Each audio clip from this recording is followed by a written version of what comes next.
Honorable Chairman, sir, honorable members of this august House, as I rise to oppose this retrogressive bill, I ask why no government since 1992, when Delhi's special constitutional status was created, be it a BJP government or a Congress government, be it any other color of the political spectrum, be it the same political party at the center and the NCT, or be it different parties, not one of them has tried to overrule two constitution bench judgments.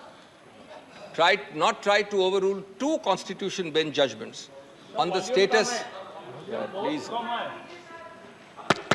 Good. The status of NCT. Why did no government create an authority where the Chief Minister of Delhi is in a minority? Why did no government empower two bureaucrats to overrule an elected Chief Minister? Why did no government make the Honorable LG, who is a constitutional figurehead except in three areas, into a super CM?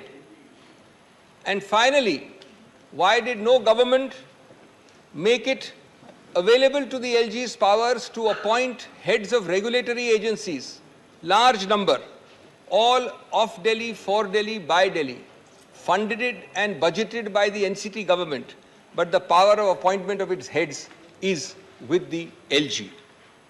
Honorable members of this august House, this government and this bill has done it all. Something not done earlier. Friends, why was it not done earlier? Because, unfortunately, it is the fitrat of this control freak Sarkar, whose vendetta, whose visiting card appears to be vendetta, whose identity badge is of a graceless and fuming electoral loser. Yes. Whose approach is to control by hook or by crook, usually more by crook and less by hook. Yes. So friends, make no mistake about it. As I will demonstrate shortly, this bill is completely unconstitutional. It is fundamentally anti-democratic. It is a frontal assault on the regional voice and aspirations of the people of Delhi. It violates all principles of federalism, all norms of civil service accountability, all models of assembly-based democracy, and of course, it violates, as I will demonstrate, the basic structure. Friends, it is not about this NCT government or that. It is the deliberate regression from a people's government guaranteed to the people of Delhi 30 years ago. And hence it is a decimation of the most fundamental constitutional values on the basis of which 239AA and that entire chapter was passed. That is why, friends, we must all collectively rise to oppose it. Because otherwise, friends, Iqbal's words will haunt us when he talked of Tarikh ki nazrein, and he said, "Lamhon ne khata ki, sadiyon ne saza pai." Friends, we must also collectively oppose it, because someday this anti-federal knock will come at your door. ये उनके लिए सोचने की बात है जो इस bill का समर्थन कर रहे हैं या समर्थन करने की घोषणा कर दी है, जो आज दिल्ली सरकार के साथ हैं, शायद कभी आपके पास भी जल्द ही आपके साथ भी ऐसा ही हो सकता है। सबका नंबर आ सकता है। उस वक्त जब नंबर आएगा तो आपको सिर्फ याद आएंगे मार्टिन न्यूमेलर के वर्ड्स। वो पुराने जाने माने शब्द हैं, लेकिन मैं दोहरा रहा हूं। First they came for the socialists and I did not speak out because I was not a socialist. Then they came for the trade unionists and I did not speak out because I was not a trade unionist. Then they came for the Jews and I did not speak out because I am not a Jew. Then they came for me and for you, and there was no one left to speak for us. Friends, what does, let me start with my two heads. What does this bill do textually first? And secondly, what is the consequence of that text? Let me deal with these two aspects first. दोस्तों, ये bill एक civil services authority बनाता है और उसको व्यापक शक्तियां देता है सुझाव देने की, हर नियुक्ति, हर स्थानांतरण, हर चीज के बारे में, ग्रेड ए अफसर से लेके दानिश अफसर तक व्यापक है, विशाल है। कौन किसी और की सरकार में वित्त का सेक्रेटरी बनेगा, कौन पीडब्ल्यूडी का सेक्रेटरी बनेगा, उनके बीच में अदला बदली कब और कैसे होगी, ये माननीय एलजी करेंगे निर्णय, न कि चुनावित सरकार। ये बड़े स्पष्ट प्रावधान है, मैं अभी आपको प्रावधान के नंबर नहीं दे रहा हूं।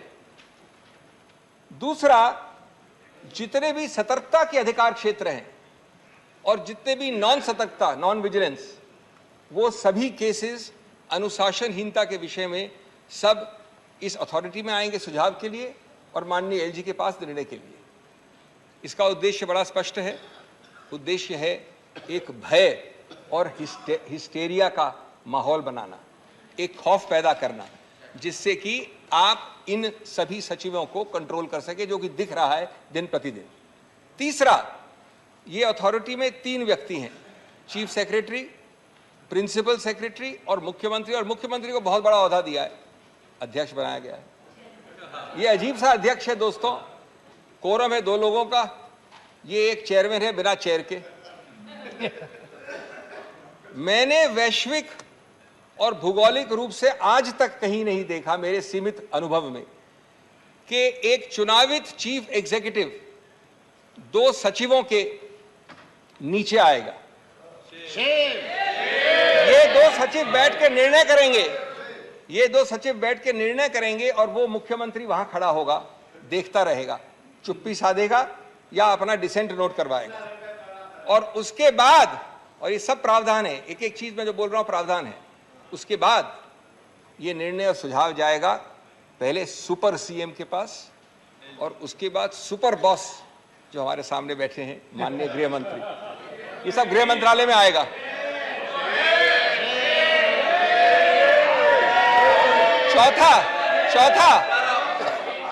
चौथा दोस्तों, बाद में चौथा, जितने बोर्ड्स हैं, समितियां हैं, संस्थाएं हैं, वो सब, और इसमें बहुत हैं, महत्वपूर्ण हैं, अल्पसंख्यक संघ, Delhi सूरेज board, Delhi Jal board, so many, labour welfare board, Waqf board, ऐसे 20 की सूची हमने दी है न्यायालय में। उन सब की बजट बनाएगा ये एनसीटी सरकार। उनके काम होंगे एनसीटी के लिए, एनसीटी के लोगों के लिए, लेकिन उनके अध्यक्ष, उनके हेड को वहीं से अपॉइंट होंगे, सुपर सीएम या गृह मंत्रालय से।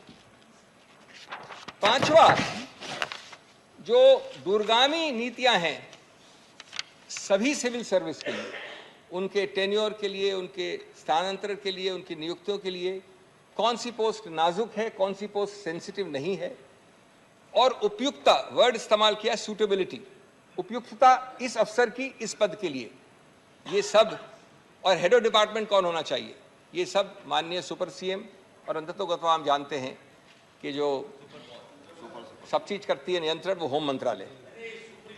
हर छोटी चीज के लिए, एक हर बड़ी चीज के लिए पूर्ण रूपेण व्यापक निर्बाध टेक ओवर, कब्जा, निर्बाध कब्जा है।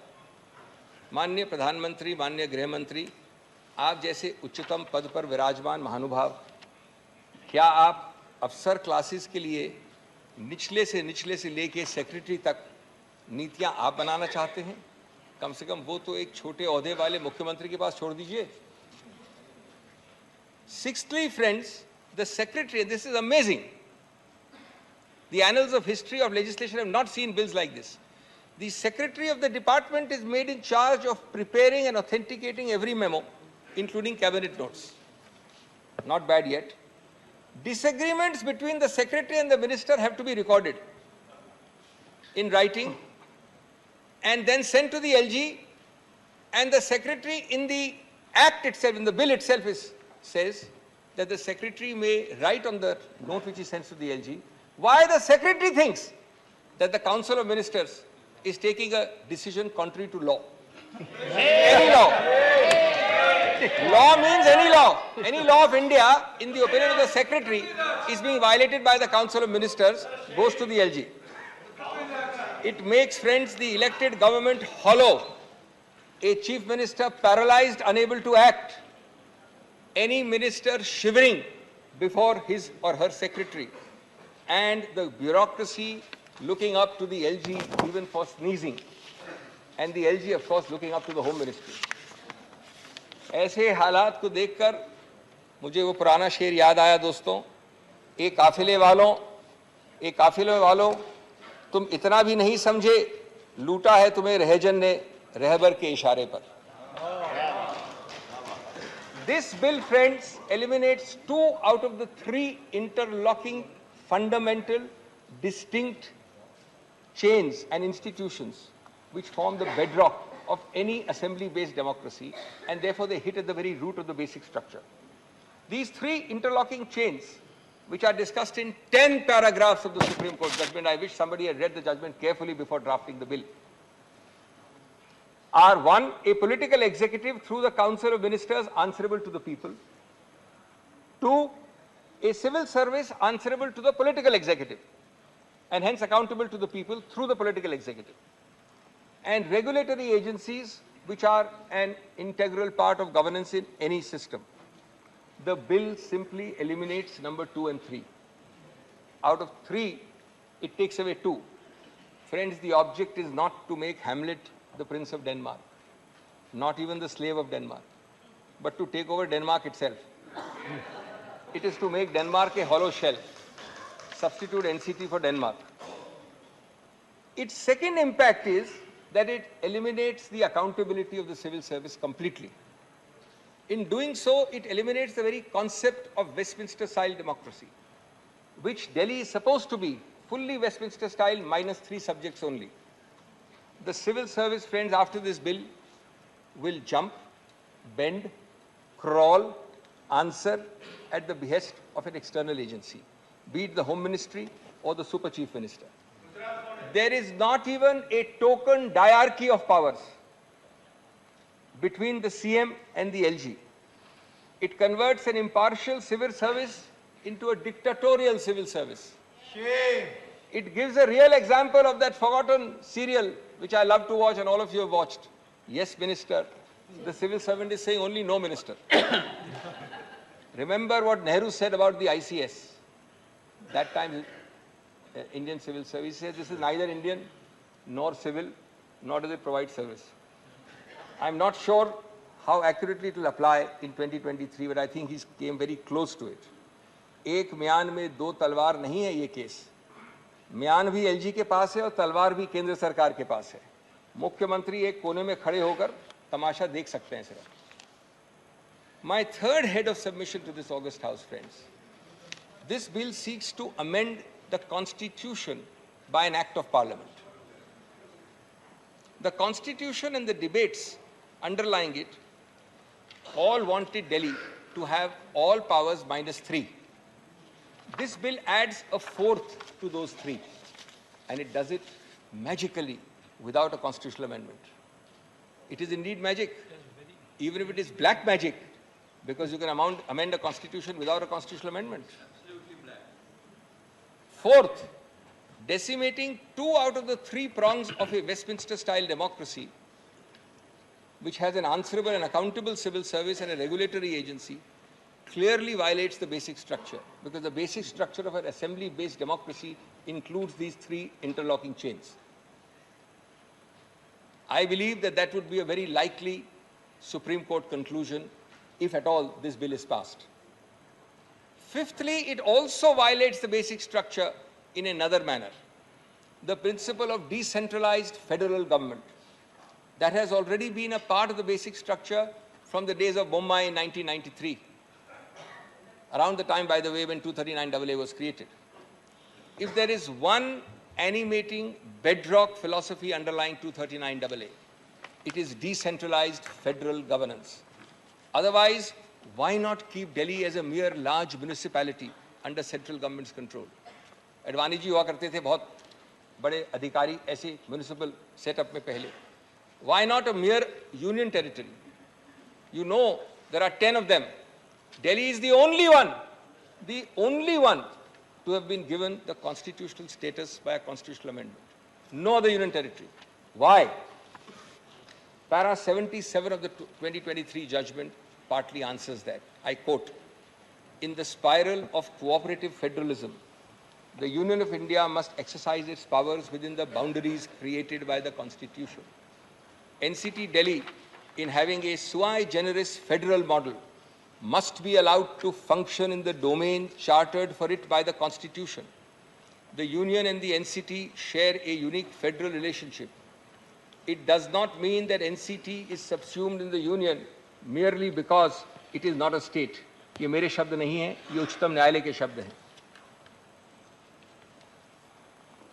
Friends, Delhi alone, out of 10 such territories, was given this constitutional status. Not only because federalism and the aspirations of the people of Delhi were recognized, but the idea was that you will not be able to amend it out of shape, out of character, without a constitutional amendment. You don't have it today. You have a statute. This arrogant government, and this is very interesting, this arrogant government first tried it by invading Delhi's special status in 2016 and 17. Forgotten now, by executive action without even a statute. We argued and we got a 2018 first Constitution Bench judgment which struck it down. It did it again by a second notification without a constitutional amendment and lost it, and the judgment came in 2023, few months ago. But friends, unfortunately there is no cap on deliberate foolishness. There is no bar to repetitive constitutional error. They have done this again. This time they've upgraded it from a notification to a statute, but still without a constitutional amendment. And even if this bill is passed, which I am sure it will not be, the result will be the same a third time. History will repeat itself. Friends, constitutional stupidity masquerading as power is by no means a new phenomenon, especially when reason falls on deaf ears. The result is always the same: जिहालत, हिमाकत और नफरत. संविधान का basic structure दोस्तों लम्हों की बात नहीं है, सदियों की बात है. और अगर संविधान को सदियां सुनेगी, लम्हे नहीं, तो हम सबका उत्तरदायित्व बनता है कि हम उस संविधान की आवाज की हिफाजत करें. क्योंकि अदर नहीं तो संविधान चीख चीख कर कहेगा, मुझे लम्हे नहीं, सदियां सुनेंगी, हिफाजत से मेरी आवाज रखना. आज आप केंद्र में हैं, मैं आप पार्टी की बात नहीं कर रहा हूं, मैं बीजेपी की बात कर रहा हूं. आज आप ट्रेजरी बेंच में हैं, कल कोई और होगा. ये कायम रहेंगे कि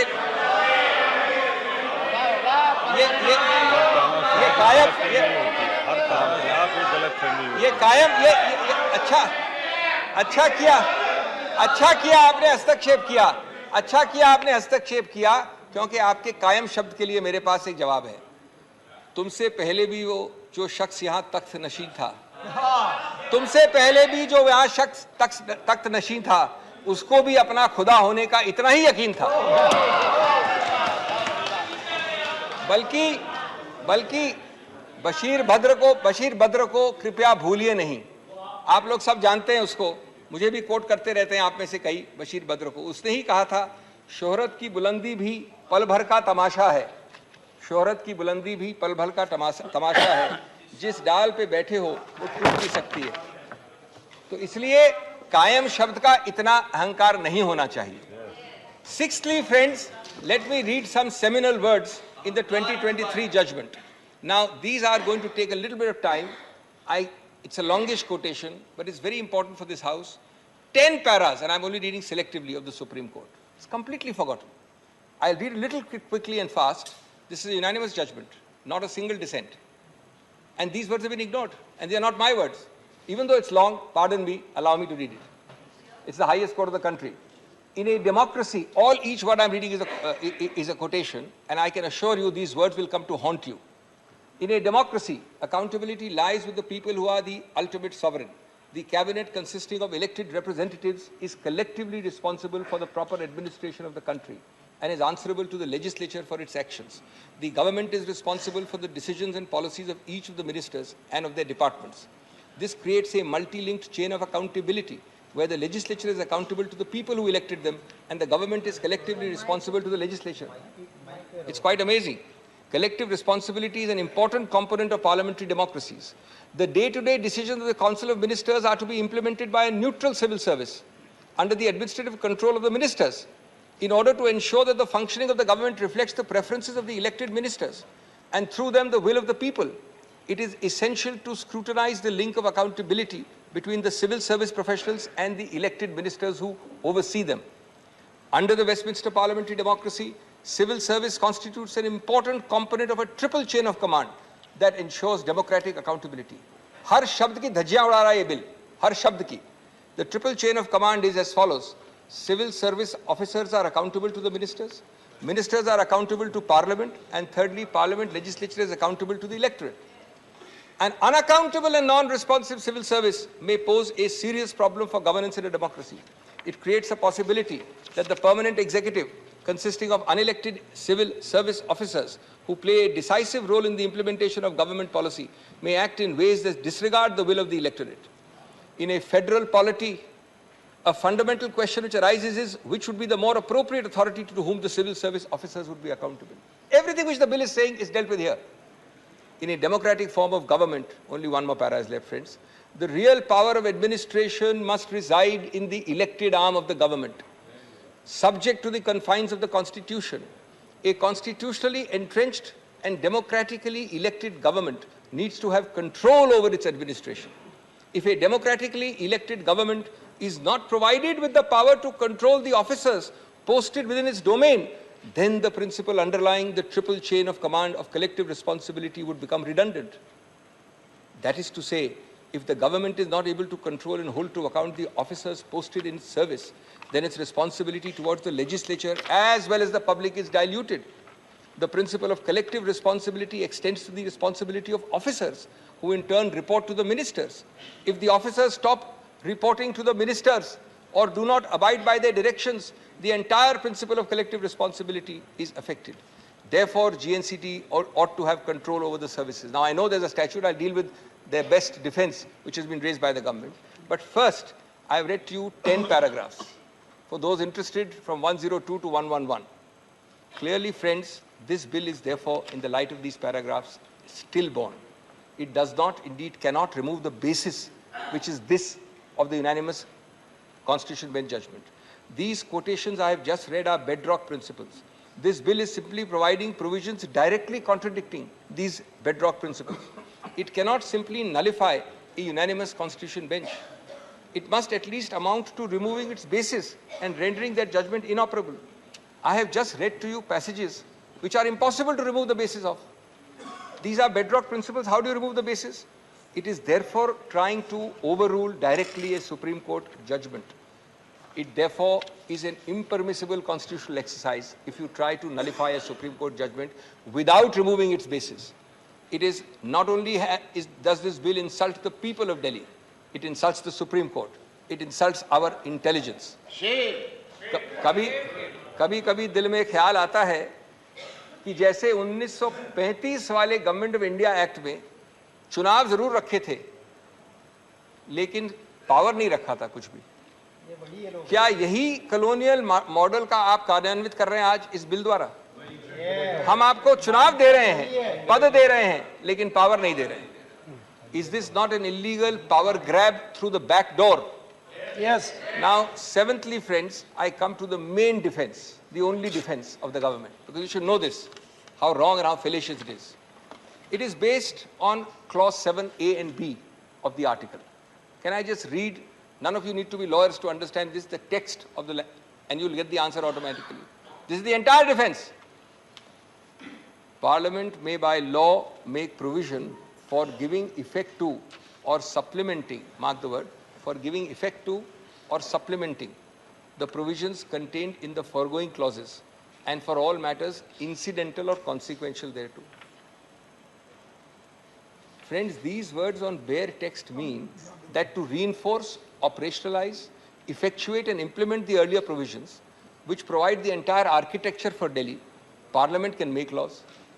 This was a provision put so that every time something is to be made to fill a gap, to plug a hole, You don't have to have a constitutional amendment. Parliament is sufficient to plug that hole, to reinforce the Delhi's architecture. Friends, the short point is, can you destroy or decimate that architecture and structure by resorting to a provision that says that the power is exercisable to reinforce it or implement it? ये इस प्रावधान के साथ विश्वासघात नहीं है क्या? 7A and 7B were created when implementing the true letter of you could reinforce or plug the gaps without amending the constitution.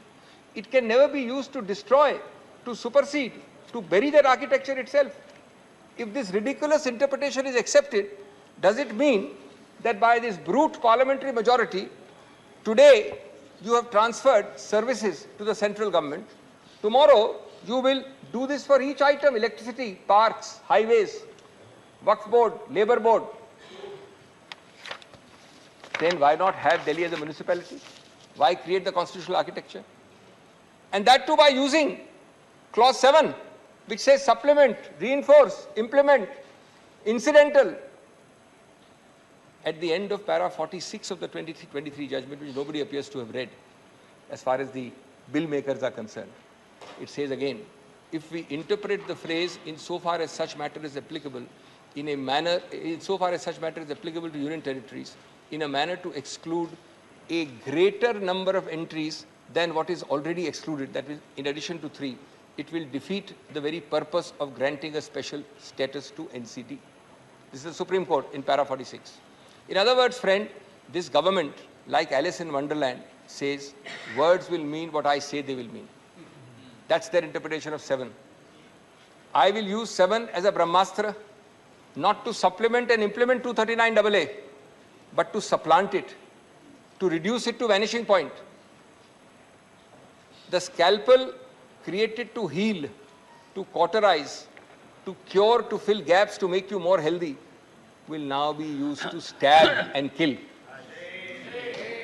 Obviously, only Alice in Wonderland in this government is on the same page on this. दोस्तों, ये सब प्रावधान जैसे clause 7 है और इस तरह प्रकार के प्रावधान कई जगह होते हैं, आम चीज़ है, लोगों की आवाज़ को ज़्यादा सशक्त बनाने के लिए है, विकास और समृद्धि की गति और दिशा को प्रोत्साहित करने के लिए है, न कि वोट डालने वाली जनता को निहत्था बनाने के लिए, उसको बेबस करने के लिए। इस बिल ने ऐसे सभी उद्देश्यों को अपने माथे पे उल्टा करके रख दिया है। संविधान को इस प्रकार से विकृत करेंगे आप तो परवीन शाकर के शब्द पूरी तरह से लागू होंगे। ए मेरी गुलजमी तुझे चाह थी एक किताब की। अब संविधान वाली किताब की बात कर रहे हैं। ए मेरी गुलजमी तुझे चाह थी किताब की, अहले किताब का मगर क्या तूने हाल कर दिया। Those in the treasury benches adopting this are actually distorting it out of recognition. The fundamental error of the central government and of the Honorable Home Ministry is to confuse the existence of power with the validity of its exercise. For the last several days, we've been hearing curtain raisers coming from the Home Ministry that we have the power. We are not talking about competence. The question is, if you have the power, its existence is subject to substantive limits. 3-4 minutes more. What you do not have is the power to cross the Lakshman Rekha, which this bill is designed to cross. The question of competence to pass a law, which I am not at all addressing here, is quite different from whether the law is a valid exercise of such competence. Not when it violates the basic structure, not when it violates substantive provisions. Friends, the bill is designed to violate specifically all those substantive limits. This is beyond the remit of any statutory bill. Whether even a constitutional amendment can do it, we will see when they bring a constitutional amendment in a 4th round. But the statute being lower than the Constitution must go. The Constitution is itself challengeable if it violates the basic structure. That stage has not come. Turning now to my 8th head, and I'm finishing very quickly, just give me a few minutes more. It is convenient to forget, and this you'll be interested to know. Now that we are having a bill, we tend to forget this. There were no exigent circumstances on 19th of May when you passed the ordinance. The Supreme Court has said in 100 judgments, you must demonstrate how, quote unquote, it is necessary to take immediate action. Immediate necessity is distinguished from mere desirability. These are not my words, they are Supreme Court words. Expression necessity coupled with immediate action conveys the sense that it is imperative due to an emergent situation to promulgate an ordinance. Now I want to tell you, on 11 मई 2 महीने की जिरे और बहस के बाद ये constitution bench ने निर्णय दिया। 6 दिन बाद 17 मई को कैबिनेट ने अप्रूव कर दिया ऑर्डिनेंस, लेकिन पारित नहीं किया, घोषित नहीं किया, क्योंकि वो जानते थे 2 दिन बचे हैं अभी उच्चतम न्यायालय के बैठने के लिए। 19 तारीख को उच्चतम न्यायालय अवकाश में जा रही थी। The revised time given to you by the LOP was 1 second. Some of my friends here are prepared to donate some time. 30 minutes. You have left only 13 minutes for Mr. Chidambaram. 2 minutes more. 2 minutes more. So you will leave 11 minutes for him. Yes, yes. Then there are other people to donate time to us. There are other people. On 19th May. 1 second. 1 second. Important legislation रहने के One ये second. जरूरी है कि बहस अच्छी हो रही है। बहुत दिन के बाद बहस अच्छी हो रही है, सभी लोगों को सुनने में आ रहा है और नॉलेजेबल है, तो आप कंसीडर करिए, आपके हाथ में है, और एक 10 मिनट एक्सटेंड कर दीजिए। 5 minute. Every minute used by you, doctor, will cut into the time of Mr. Chidambaram. No. Initially, both were given equal time. Then his time was increased. माननीय अध्यक्ष, Go ahead. माननीय अध्यक्ष महोदय, Last 1 minute. 17 तारीख को ये approve हो गया कैबिनेट द्वारा।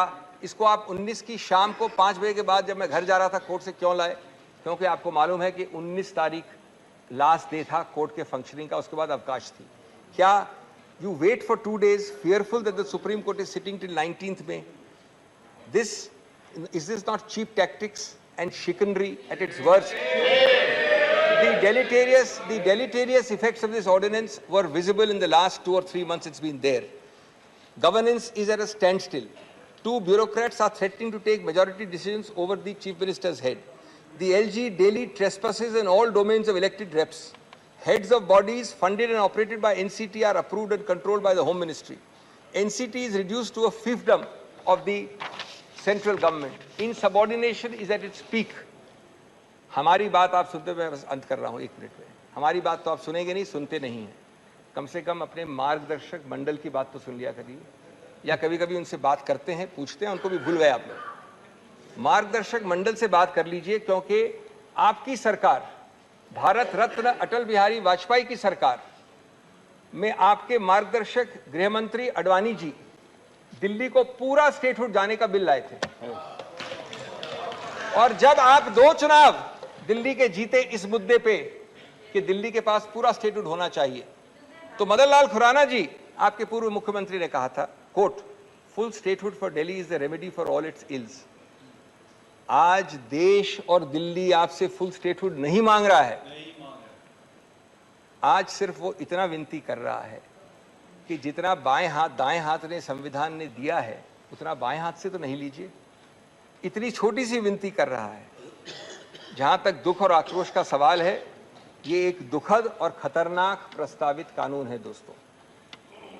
अंत करूंगा मैं ये कहकर कि ये दिल्ली के बारे में शेर बिल्कुल उपयुक्त बैठाता है ये बिल, ये प्रस्तावित कानून।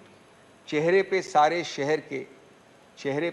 शहर के गर्द मलाल है, जो दिल का हाल है वही दिल्ली का हाल है, दुख और आक्रोश का हाल है।